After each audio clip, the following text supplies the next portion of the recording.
홍조가 워낙 심해서 그거부터 먼저 받았다. 모공치료 이런 것도 받아도 되느냐, 리프팅 받아도 되느냐, 뭐 이런 거를 물어보신다고요. 그래서 이런 걸 물어보시는 환자들이 있을 땐 저도 상당히 뿌듯합니다.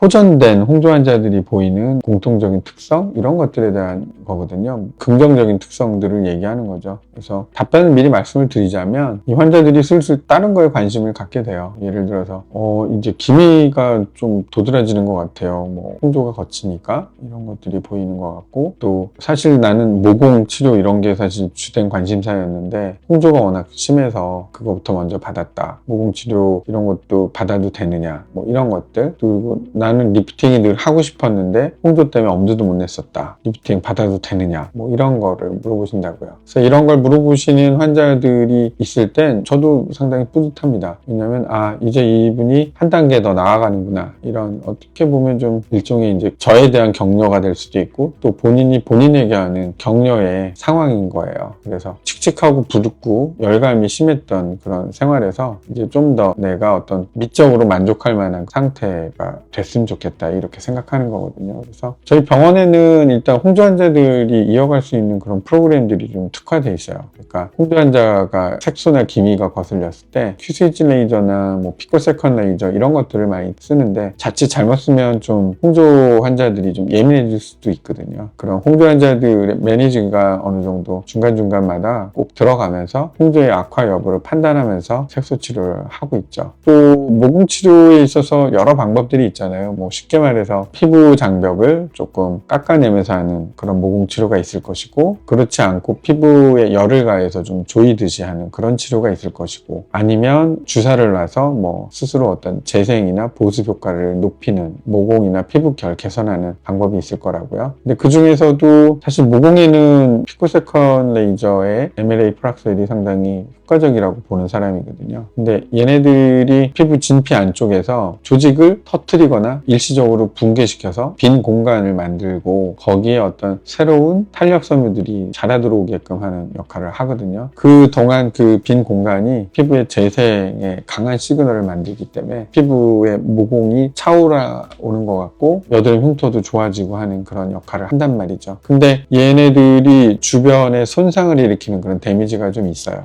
이게 상당히 좀 날카롭고 폭발적이기 때문에 예민한 피부 장벽을 가졌던 환자한테는 좀 조심스럽단 말이에요. 오히려 홍조가 악화될 수 있고, 그러다 보니 모공 치료나 이런 것들은 상당히 좀 조심스럽고 진중하게 하는 편이죠. 그래서 주로 포텐자 같은 것들이죠. 그런 거 아니면 피코프락셀을 한다 하더라도 매우 제한적인 에너지를 아주 조심스럽게 하고 그 환자의 어떤 재생 관리나 이런 것들을 면밀하게 보죠. 그래서 홍조가 악화되지 않는 에너지 범위 내에서 차분차분하게 접근하는 그런 방법을 쓰고 있습니다. 그리고 리프팅에서 유명한 장비들 뭐 울세라 뭐 이런 것들이 있죠. 저희 병원에는 뭐 리니어지라는 장비가 있고, 써마지 대표적이잖아요, 고주파로서. 그거에 상응하는 장비가 덴서티 이런 장비죠. 근데 열이 되게 과하게 또 집중이 되면 역시나 홍조 환자들 중에 트리거링 포인트들이 있죠. 예를 들어서 뭐 뜨거운 열, 강한 자외선, 스트레스, 피부 장벽이 손상을 입거나 강한 통증. 근데 이 중에서도 강한 열이 집중이 되는 게 바로 리프팅 시술이거든요. 그 중에서도 울세라나 뭐 리니어지 같은 것들을 매우 강한 열점이 피부를 투과해서 지나가거든요. 그래서 그 열이 돋보기로 햇빛을 집중시켜서 만든, 초점을 만든 그런 계통의 열이기 때문에 홍조가 나빠질 수 있고 그렇죠. 그래서 그런 경우에도 최소한의 열 정도를 주고 진피 내에 콜라겐 섬유 생성을 자극하는 수준 정도에서만 한다거나, 또 진정이나 이런 거에도 열심히 노력을 해야 되거든요. 기본적으로 홍조 환자들은 내가 홍조가 좋아지더라도 리프팅이나 피부결 이런 것들이 같이 좋아지는 걸 기대하시기 때문에 조심스러울 수밖에 없는 것 같아요. 그러니까 이 모든 것들이 좀 총체적으로 좀 시스템화 돼 있다 보니까 환자들이 좀 안심하고 치료를 하는 그런 것들이 많이 있고, 딴 데 안 가고 여기서 리프팅도 받고 모공 치료도 하고 그러는 것 같아요. 여러모로 환자들이 다음 만족감을 위해서 어떤 시도를 한다는 것 자체가 좋은 사인이고 좋은 신호이니만큼 저도 이분들에게 최대한 조심스러운 시술 관리 이런 것들로 원하는 단계까지 또 도달할 수 있게끔 열심히 노력하고 있습니다.